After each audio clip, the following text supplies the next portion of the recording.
Hello, and welcome to EPR with your favorite environmental enthusiasts, Nick and Laura. On today's episode, Laura and I discuss the Dress for Success mantra. We talk to Emily Gulick about controversial projects, environmental justice, and consulting. And finally, there is a lost city 2,300 feet underwater, close to the summit of an underwater mountain range west of the Mid-Atlantic Ridge. It's not a real city, mind you, but it is actually the largest and oldest hydrothermal vent system in the world. It is a series of vent towers that range from toadstool size all the way up to 200 feet. It's wildly impressive, so you should check it out online. Pretty cool stuff. Yeah, so there's photos of this? That sounds really cool. Heck yeah, they just discovered it I think like 10 years ago or so. But yeah, there may be a larger one out there somewhere, but this is the largest one they've ever found. So it looks like an underwater city, so to speak. So cool. I think this is where the snorks live. Anybody out there old enough to remember snorks? Yeah, what's a snork, Sam? Not a clue. Hit that music.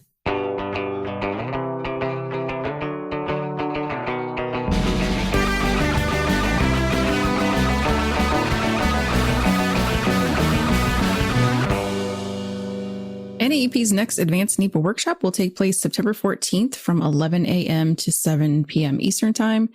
This series of workshops is intended to provide participants with practical tips and tools about how to refine preparation and review of environmental documents prepared pursuant to the National Environmental Policy Act. These workshops introduce environmental professionals to best practices for NEPA compliance. The 8-hour intensive workshop has been organized into 6 topics. You can register today at www.naep.org. Also, our super amazing guest today will be one of the presenters. We appreciate all of our sponsors and they will keep the show going. If you would like to sponsor the show, please head over to environmentalprofessionalsradio.com and check out the sponsor form for details. Now let's get to our segment. But I was going to ask you, Laura, I noticed this thing in here in Emily's questions talking about dressing for success, dressing for the job that you want. And it's just a funny phrase. It's just a really silly answer to a question is what should we wear when we're in the office for the job you want? And it's just, right. I don't know. That's great advice for someone who's going in the field that day. Yeah. Has attire ever gotten you a job? I mean, I don't know. I mean, to a degree, I kind of understand where they're coming from, but it also sounds very silly to me. Like if someone asked me, what should I wear? And like, wear what you want for the job that you want. You know, that doesn't make any sense. Like, no, seriously, what's the office dress code? Yeah, I know somebody who used to say that all the time, and she dressed like a frumpy old lady. And I was like, well, I don't know what job you're looking to get, but right. It's not the one that I want. Yeah, well, I mean, yeah. The first thing that popped in my head was librarian, and then I felt really bad for thinking that. Is that weird? I don't know. Yes. It looks like you'd like to be a greeter at Walmart. So how's that going for you in your job search? So there is a level of professionalism, I think, that is important when you're in an office setting, right? But that completely goes out the window in a field setting. It is, it's almost like, you should dress to survive more than you should for anything else. And, you just show up in like fins and snorkels when you're going out to examine a wetland because you'd like to be a diver instead. Right. Yeah, exactly. This is the job I wanted. The job I wanted. So I'm just going to wear scuba gear all day till someone puts me on a boat. Right. Yeah. It's just a pretty funny thing. I can't imagine it.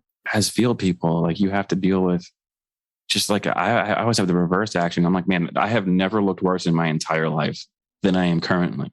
And it's just like, well, this is it. I guess I'm just going to be a gross, sweaty person, hope it's not too bad and then just roll with it, So we almost have the opposite where you really bond with people in the field. You have to. Yeah. I really think, better advice is just dress well for the job that you have. Yeah. What if you want to be like manager, leader, but all of the rest of your colleagues and friends in your same job description level are wearing polos and jeans, well, then you look like the schmo who's like, I'm coming to work in a bow tie, Right.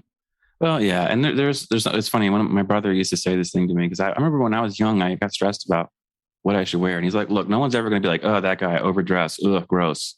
He's like, so you can always try to be overdressed, but like once you get a feel for what people wear, you just, you can match what they're wearing.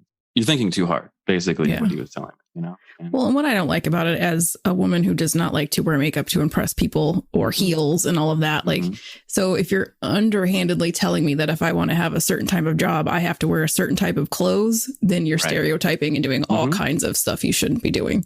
Right. Yeah. And it's probably not, it's just an off the cuff comment, I'm sure, but like it's, it's exactly right. Yeah. But it's exactly like, what is the meaning of it? Yeah. Yeah. You have to look professional. What does that even mean? What does that mean? Yeah. But I do particularly love Emily's response to it. So let's check out this interview. All right.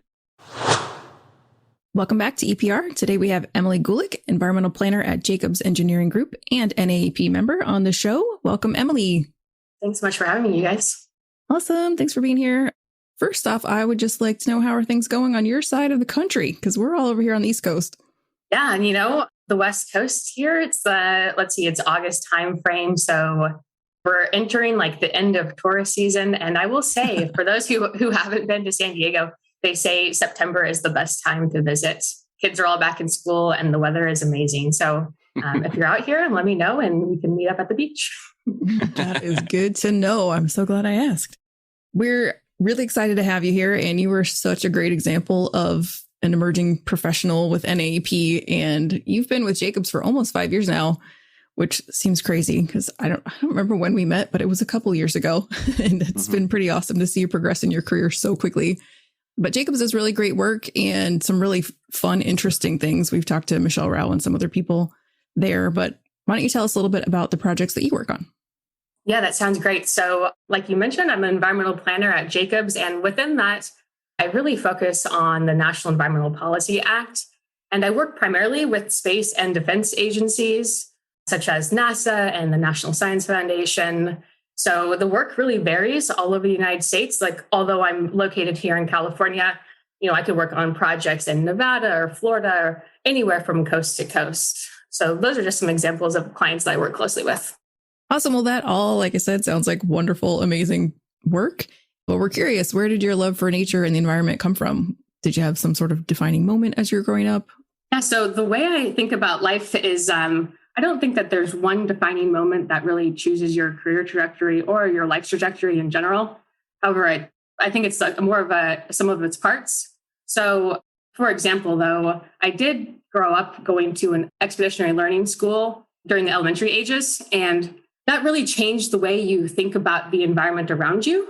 So from that defining point in my life, I just kind of crafted my whole life to be interested in science and be interested in art and be curious about the way that the universe works and people work. And I really think that the environmental world is really multifaceted in the sense that you could go so many different directions with it, which is why I love environmental planning. It really challenges you to think very holistically about the challenges in life and only from a personal side and, the environmental issues that we deal with in this 21st century. And with that too, I still love to spend time outside. I mean, it's definitely a pivotal aspect of my life. So it's definitely infiltrated throughout my entire existence. Awesome. So you mentioned earlier that you didn't grow up in the California area. Where did you go? Was that school somewhere else? Yeah, I was located in Denver in Colorado. Very cool. Awesome. Yeah, it's too cool, actually. It's way too cool. Unbelievable.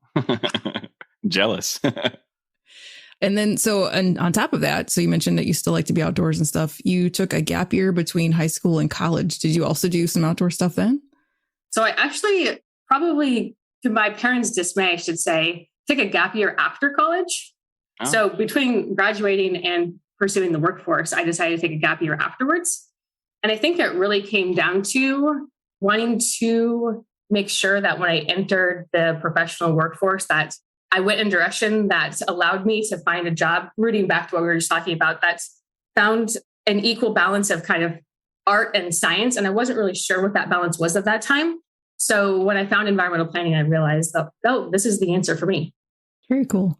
So you've mentioned art and science a couple of times, which I love because I'm both environmental scientist and photographer and used to do other kinds of art. But do you do art too? Yeah, I love to draw. And I think art is kind of this unique term that people kind of throw around and always assume, you have to be putting pen to paper. But I think there's a lot of different ways you can make art in life. I think cooking is an example of art in this world. Of course, you could even say gardening. So I think it's just creativity would be a better term to use. Yeah, for sure. I know that on Instagram, the food art these days is getting insane. I follow so many people who are either baking, creating chocolatiers, like people making so much really cool, just like art out of food. And I'm like, oh, some of it, I'm like, how do you even eat that? Yeah. All right, cool. So then after that, you went to college at the University of Colorado Boulder, and you earned a bachelor's degree in environmental studies and geography. Did you think you would get into consulting work at that time, or did you have some other sort of career path in mind?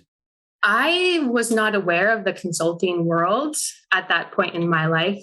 I think it's definitely a niche that a lot of people, when they enter the career field, probably aren't that familiar with. So it wasn't out of a lack of interest. It was maybe more out of a lack of ignorance, or sorry, not lack of ignorance, but out of ignorance, I should say. And so I was not aware of it. And at the time, I was pretty open to different ideas and feel like I could fit into various careers. And I think when I think about my ideal life trajectory when it comes to a job or a career, it's good to be multifaceted in the way of trying various things. And the environmental planning world allows you to kind of what we call choose your own adventure. There's so many different clients you can work with and types of projects you can work with and expertise that you can develop over time and grow in. And, we're all in the environmental world and understand that every year is changing, right? So the challenges that we were faced with 10 years ago are different than what we're going to be faced with in 10 years from now. So it allows you to stay on your toes and always be curious and, just do what's right for the greater world. Very cool.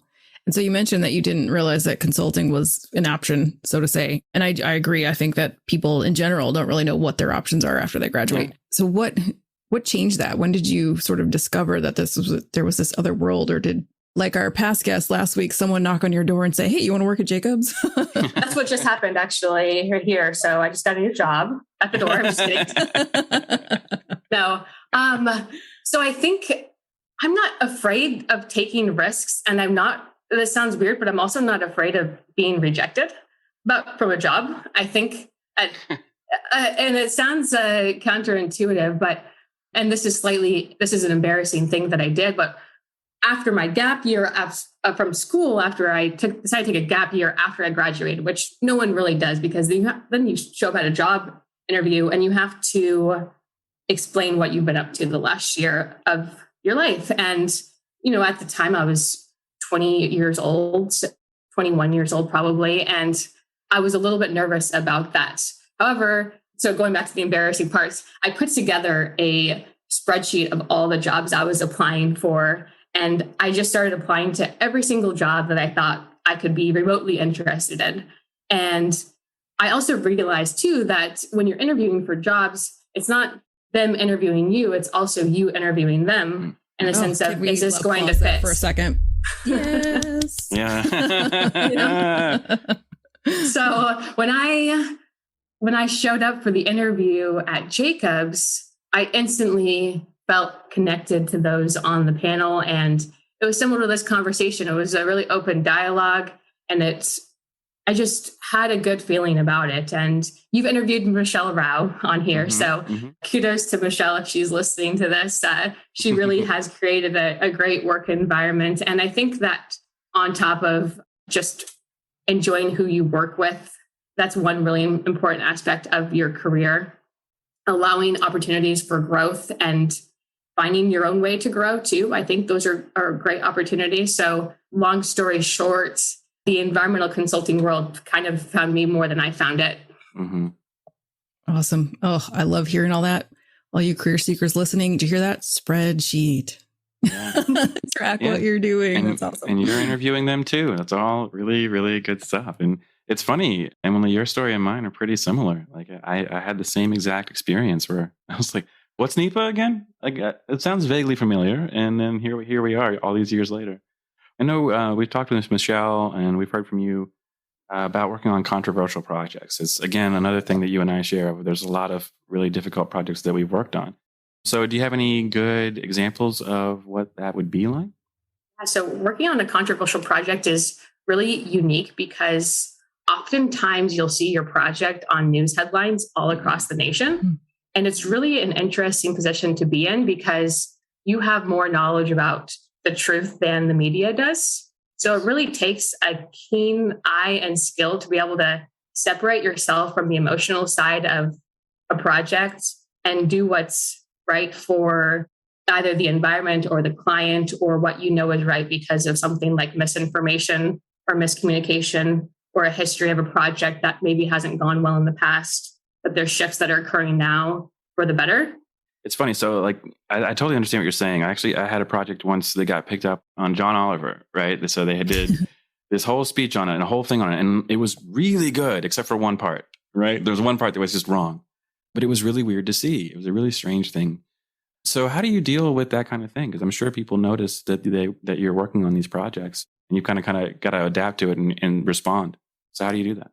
It's super dependent on the type of project you're working on. And I think it's really important to keep in mind that there's never an instance where I've made a decision or informed a client to make a decision that I would consider a morally poor choice. So I think knowing that you're doing what's right, or at least giving opportunity for input on a project, allows you to be able to share both sides of the story or multiple sides. There's always more than two sides to a story in a way that's more objective than subjective. So keeping that in mind of just sharing all voices of a project and all the opinions of a project without letting your own personal feelings about it penetrate into the stories that you're telling. Yeah. It's funny. I've always found that a lot of times anger at a project is usually misinformation, right? It's usually just people not understanding what's going on. And I've seen projects go from being controversial to, by the end, everyone's kind of satisfied. Is that ultimately your goal? Or do you think sometimes it's just, sometimes projects need to happen and there's always going to be challenges no matter what? I think every project that you ever work on has its own unique challenges. And I guess that's a statement that could apply to your life as well. And I've actually noticed that when you go in recognizing that a project is going to be controversial, you walk in with all the tools on your tool belts and you know what you're getting yourself into. I actually think the hardest projects are projects that you start and then they become controversial when you had no idea that it would be an issue. Yeah. And I think that one is more of a difficult project to work on because you're adapting on the fly and you've already made rifts in the water that then you can't keep the water calm anymore. Whereas when you go into a project that you know is going to be controversial, you're able to approach it in a very tactful and slow process in order to keep people well informed and give them plenty of opportunities for their own input. So when you go into a project that you don't think is going to be controversial and it ends up being it's often because you've actually had an oversight in your planning process. And then it reflects on how you viewed the project and how you informed your client. So I think that project is actually more difficult to work on. Yeah, I got you. Yeah, 100%. Yeah. So talking a little bit more about you too. In 2021, you were awarded the ABCEP Emerging Professionals Award, which is pretty awesome. So we're going to give you a quick congratulations. Woo-hoo. So woo. Can you tell our emerging professionals listening to the podcast a bit about what ABCEP is and why they may want to pursue that certification? Yeah. So ABCEP is the Academy of Board Certified Environmental Professionals. And they work in close partnership with NAEP. And essentially, it's a certification process that you go through. There's two different options. You can be a ABCEP IT in training. So for those who have less than 10 years of professional experience in a leadership role can pursue that. And that's a great path for those who are younger in their career. You can be any age. You just have to be newer in the career. And you get partnered with a mentor. And it really is a pretty great community all across the nation. They pair you with someone that shares similar goals and is able to really kind of guide you into what you want your career to be, whatever that may be for you personally. And it's a great opportunity to meet people all across the nation and network. And then for those who have maybe been in the field a bit longer, you can become a certified environmental professional. And that has had over 10 years of leadership experience. And honestly, it's a great environment for mentorship and that experience too. Yeah. And would you say that like going through that certification process was something you contribute to your career success? Or if you had other examples of that as well? I would say it has contributed to my career success. It's definitely connected with people who I maybe wouldn't have connected with without that opportunity. Yeah. And so what else have you, so you're an environmental planner and we have a lot of those listening to the show. So what other advice would you give for those who are looking to get into consulting? I would say for those who want to get into consulting or who really want to work in a field as diverse as consulting, I would just say to stay energized, be passionate, and take risks, because in this consulting world, there's always going to be people who support you and back you on your decisions. And we're in a time of the environmental world and just across the nation where we are coming up with creative solutions to our future problems. And we need more people of all ages and ranges to share their opinions on what we should do in this world. And in this hyper-partisan world, especially, I think we often think inside these crafted boxes that you're expected to fit into. And I think that the consulting world has the opportunity to think outside of those hyper-partisan norms and try and create a new direction that we can take this in order to make it something that can transcend through generations to come. So I would just say to come in with all your ideas, and there's no bad idea. Oh, I love that. That's a great answer. Right. Great answer. And, you'll get all this and more with Emily when she also helps put together the advanced NEPA workshop for NAEP, which is coming up, I think, in like a couple of weeks. So can you talk us through a little bit about that? Shameless plug. Give it a shameless plug. We have to have one shameless plug every time, right? So right, exactly. The advanced NEPA workshops are something that NAEP has been hosting for years on end now. And it's one of my favorite times to get together with those who are involved in NAEP or who are aspiring members of NAEP. We did our first in-person one just in May during the NAEP conference last year. It was so fun having the live audience. It really creates a great dialogue. But essentially, every year they do an update on NEPA, and there's other topics we cover too within NEPA, like environmental justice and greenhouse gas and cumulative impacts and whatever the new hot topics are for that year. So it really is a great chance to stay up to date with what's going on in the NEPA world, which we all know is in flux, to say the least. Yeah, no kidding. And I'm glad you brought up environmental justice too, because that's one of your areas of interest. So how did that come to be? Like, what about that is interesting for you? So when Biden came to office, I recognized that social justice was going to be a huge focus of the administration. And being a NEPA practitioner, I was knowledgeable that environmental justice was part of NEPA. So I had an idea that EJ was going to be something that would be a hot topic for NEPA practitioners in coming years. And at the time, NAEP, I'll do one more shameless plug. Here we go. Did not have a working group on environmental justice. And it was kind of infiltrating other working groups. And I recognized this is an opportunity to gather these thought leaders and those who are aspiring thought leaders and give them a platform to talk about these changes in laws, regulations, and policies that federal agencies are considering, and even state and local agencies now too, we have seen. So I co-started and now lead the environmental justice working group at NAEP. And it's been about almost 2 years now since Biden came in. Yeah. Mm-hmm. What year? Yeah, 2 years since Biden came into office. Crazy. Yeah. I just double checked my own math. Yeah. 2 years. So it's really been a great way to make sure that NAEP is staying up to date with the changing regulations. Yeah. They're definitely changing. I think more changes to come is fair. So what would you say is the state of environmental justice right now? Where are we in the process? That is a very great question and pretty difficult to answer. So I feel like it's necessary just to give a bit of backstory about environmental justice as well for those listeners. So right out the gate, the administration issued a handful of executive orders focused on what they called a whole of government approach to advancing environmental justice. And since then, there has been some movement, but I actually think that the EJ movement right now is suffering from some growing pains for a few different reasons. And one reason is that the term environmental justice is really rooted in the civil rights movement from the 1960s. And so by definition, in the 60s, the movement focused really on race, color, national origin when it came to citing of facilities, especially industrial facilities. So, and then in the 1990s, the Clinton administration expanded this definition in Executive Order 12898 to not only include minority populations, but now to include low-income populations.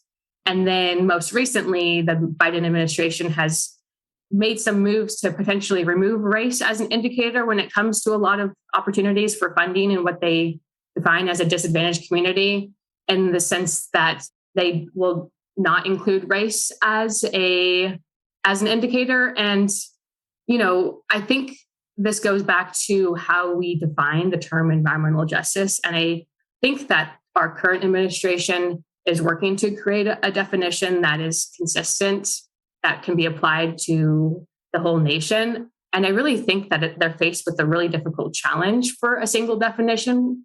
You know, it's hard to pinpoint how the communities in, say, Appalachia feel, and how communities in the Navajo Nation feel, and how communities in Chicago feel, and give them one definition that's representative to them all. And with that too, you know, what's considered a burden in one community could be considered a benefit in another community. So knowing what the difference is for each one of those communities is something that is a really difficult task. And creating a definition that's incorrect could actually be a disservice to all communities. So I think we're really patiently waiting on our toes to see what the next year brings, you know, with the revisions to Executive Order 12898 and how the Justice 40 initiative rolls out.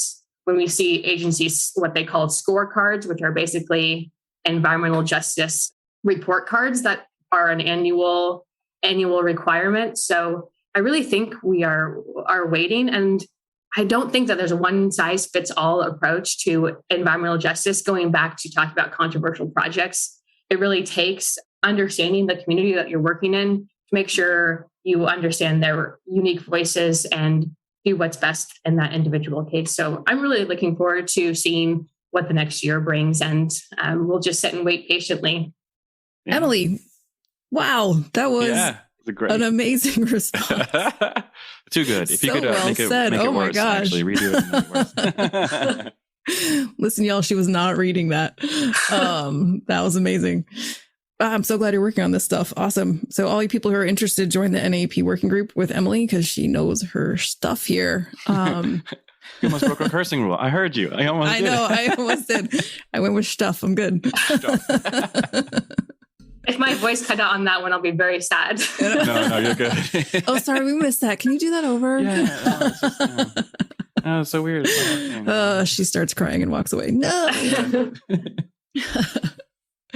All right, cool. Well, now it's time for field notes, where our listeners. Yes, we actually would love if our listeners shared some of their field notes with us, but where our guests share interesting or memorable experiences during their time in the field with us. So, Emily, you do plenty of NEPA work and other things. Any field stories you'd like to share with us? Well, I have one story that is just a funny one-off that maybe I put in my show notes. But anyway, I sometimes have a sense of humor, just sometimes. And I was, my dad is an engineer, and I was working for this engineering company. And I was just trying to test the waters of how my boss at the time would respond to some jokes. And I remember we were talking about what to wear to the office, because at this point in time, I was going into the office, and we had the quintessential conversation of dress for the job that you want. And I blurted out, tomorrow I'm wearing a Spider-Man costume. And I realized what I had just said. And the adult version of me was slightly appalled at myself. But then I started thinking, hey, that's okay. I'm showing, this aspect of myself that is maybe not so rigid in the engineering world, not to make that overly, obtuse statement. But anyway, the best part is that my boss thought it was the funniest thing that I had said that. And I really think it just goes to show, the concept that we talk about now of being your authentic self in the workplace is just an example of that. So that's just a funny story of the office paradigm. Awesome. Yeah. Or maybe she is Spider-Man and we just, now hearing it right? the first time. So that's pretty funny. That's great. How about any celeb encounters? I've had no actual celeb encounters. However, I've had what I deemed as a very close celebrity encounter.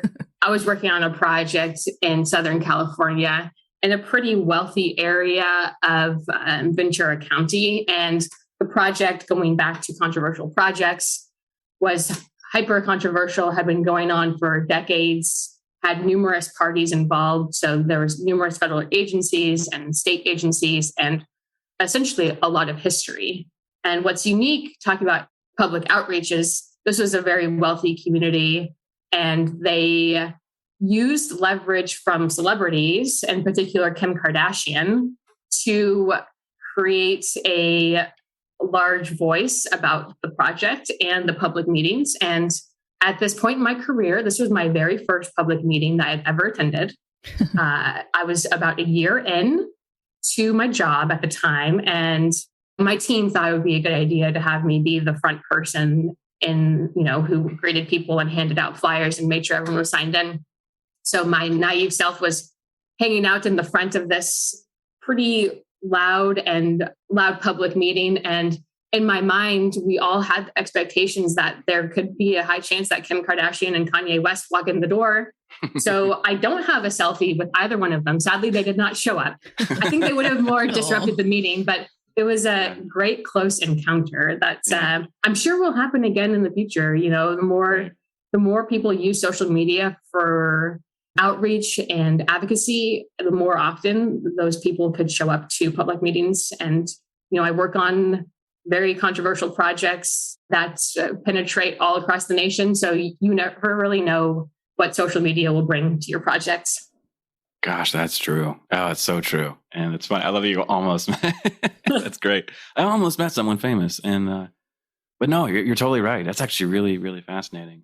The aspect of like where social media will take us is, I know you've seen this, and typically when we work on an EPA project, right, we have to do some kind of outreach. And in general, historically, it's been newspapers. But, as we become more and more digital, what a newspaper even is has changed.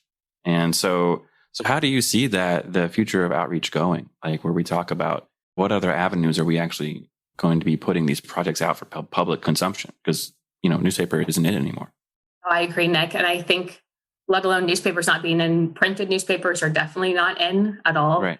And when you talk about wanting there to be equal opportunity for everyone to hear about public meetings, I think if you were to solely rely on newspapers, you would hit maybe a subset of that community. But I think you really have to think creatively at other concepts for outreach. I would say social media is probably what is going to be used in the future.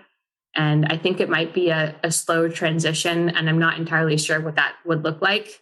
However, I do think we need to think of better ideas for outreach, or maybe not better ideas, but multiple ideas. Yeah, I totally agree. Like you say, it's a holistic approach to a project. It's not just one, there's no one answer. And so I like that a lot too. But I love that you mentioned talking about being your authentic self at work. And I think one of the goals of this show is to really show people that authentic self when we interview people. So we love to ask about hobbies too. So it's not just about what you do at work, but you have a lot of things going on. What do you do to relax? What do you do for fun? Well, I kind of consider myself as someone who has kind of like a restless amount of energy. So I'm always dabbling in a lot of different things at once. During COVID, I realized I needed somewhere to channel some excess energy. It was easy to stay at home and just putz away on your computer all day, especially when you're working on some fun projects or there's nowhere to go because, we're in lockdown time. So I started to run very casually just around the neighborhood. And then I realized, I would run to go see the sunset, for example. I would have these little goals of places I wanted to go see. And it was all very desolate at the time. So it was actually pretty peaceful to run and get some fresh air. Talk about great weather in San Diego. Very lucky to be in a place where I could do that year round at that time. So I started racking up more miles on my running shoes week after week. And then I found myself trying to think very futuristic during COVID times of things I wanted to do when we had the opportunity to. And I talk about wanting to spend some more time outside. And I love hiking and backpacking. And I came across this backpacking route in Kings Canyon National Park. It's a 40-mile loop that people do normally in like 4 days or so. And for some reason, I got the idea that it would be a really cool idea to try and run it all in one day. And at this point, in my life, I hadn't ran more than a 10K. So it was definitely an objective that felt very forward thinking. And naturally, I wanted to pull in a friend. So I casually asked her if she wanted to join me, and she was in. So next thing I knew, I had a training partner and a friend who was interested, and a beautiful place and something to think about in the future. And it really helped keep me sane and channel my energy from an athletic standpoint. So we had planned to do this run actually in 2021. And then at the time, the Sierras went up in a blaze. So I postponed it, and I actually just ran it 2 weekends ago. So I ran my first ultra marathon. It was, I don't even know if 30 minutes of an interview could even talk about the roller coaster of emotions and beauty that happened during that time. Yeah. But I will say, long distance running sounds really drab to a lot of people, but it really is this cool, unique experience where you're challenged from not only a technical approach of being good at running, but it also is like a very mental accomplishment too, when you finish a run that is going to be challenging. And it's taught me that finishing something is a lot harder than getting started. So the first 90% of the run only requires like 10% effort, but then the last 10% requires 90% effort. Yes. So it's just, it transcends something greater of like, you can start anything, but finishing is a lot harder than you realize. Yeah. Oh gosh. But I love that, and I'm a runner too. Are we twins? I don't know, but, I don't know. What kind of music do you like, Emily? Yeah. That's the defining question. Everything. Oh, okay. Do you mean everything? Honestly, I really do. I really do. So there's nothing she doesn't like. That's funny. But like, I mean, honestly, I think music is one of the things I was actually going to bring it up. Like when you're running, it's one of those things that can be inspiring. It can help you achieve your goals too. I remember my first race ever, I was just mentally gone halfway through it. And then just heard a song and I was like, oh, okay, I got this. And the rest of the way through was pretty awesome. So I love those challenges, those mental challenges you get from running and overcoming them is really, really fascinating. So I love you got to experience that too. Yeah. Have you ever heard of the 4 types of fun? No.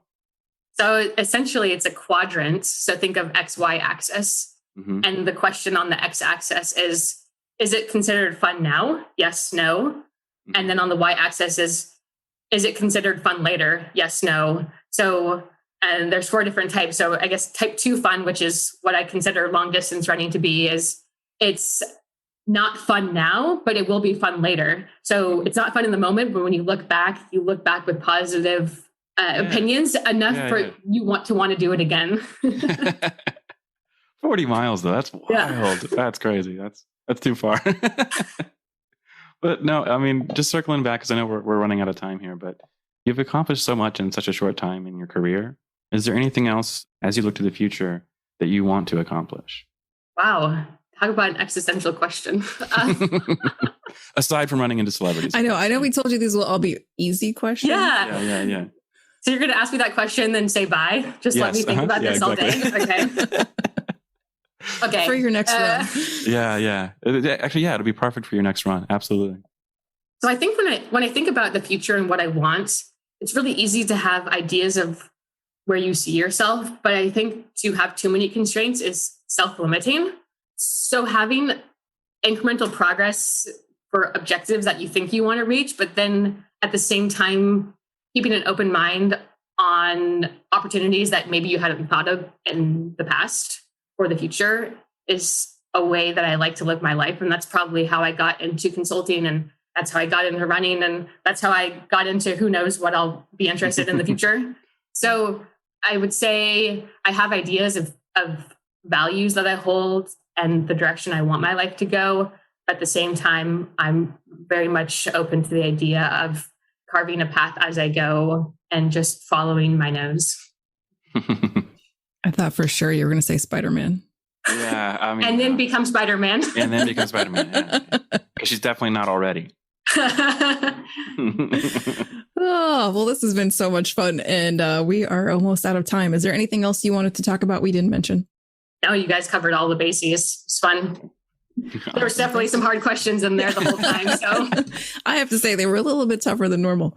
Yeah, but you aced all of them. Yeah, it's just me. It's my fault. Blame me. I guess if we have a moment for like me talking about one project that I could probably talk about. So I'm working on a pretty controversial project in Hawaii, and we've talked a lot about public engagement and outreach, and I would really say this is like the quintessential project of developing unique outreach approaches, which I think is very interesting. And I'm excited to see the direction it goes. And on top of doing work that for a space agency, the 30-meter telescope is something that has been on the news for the last decade or so. And, it's a class of what they call the extremely large telescope. And it would allow us to see deeper into space and observe the cosmos with the unprecedented sensitivity to the environment. So this summer in particular, we've all been, seeing the new photos out of the James Webb telescope, which is really impressive.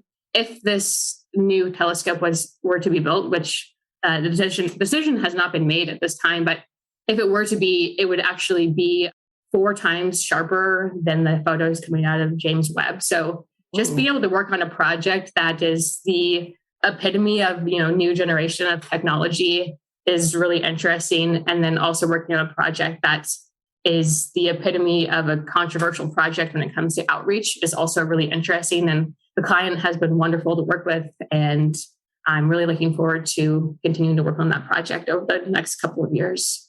So I haven't been so entranced with views of the sky like I have this summer. Right. Those photos, actually, I have one that's my desktop photo on my computer now, but I've always liked space. Actually, my dad was in aerospace engineering. So he used to wake me up at like 4 a.m. to watch, on TV launches out of the Eastern Range. And I never really realized that you could do environmental work for NASA or, or these space agencies. So it's really like the conversions of 2 worlds: science, space, environment.